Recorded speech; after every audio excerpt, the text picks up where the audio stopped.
Kokilaben got married when she was 18, became a mother when she was 19, and a widow before she turned 21.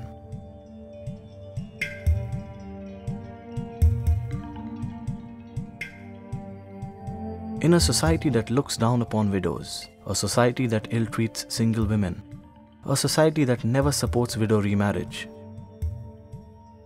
Shikshan અને Samaj Kalyan Kendra has carved a niche for themselves by supporting and redefining the status of women and help them become self-dependent, self-reliant and lead a life of self-respect.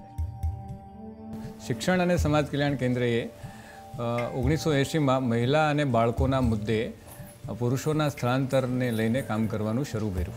ધીરે ધીરે સ્થળાંતર ઘટતા એક અભ્યાસની અંદર જોવા મળ્યું કે મહિલાઓ ઉપર થતી હિંસા વધી રહી છે, જેને લઈને 6 સ્થાનિક બહેનોને તાલીમ કરી અને ન્યાય સમિતિનું ગઠન કર્યું, જેમાં આજ સુધીમાં 2800 જેટલી મહિલાઓને સહાયતા પૂરી પાડવામાં આવી છે.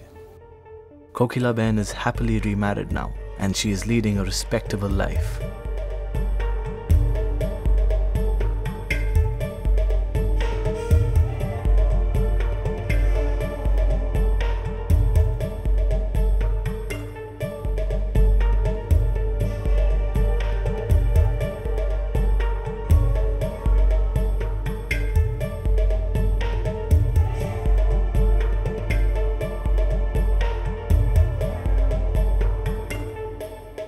Shikshan અને સમાજ કલ્યાણ કેન્દ્ર, redefining the status of women.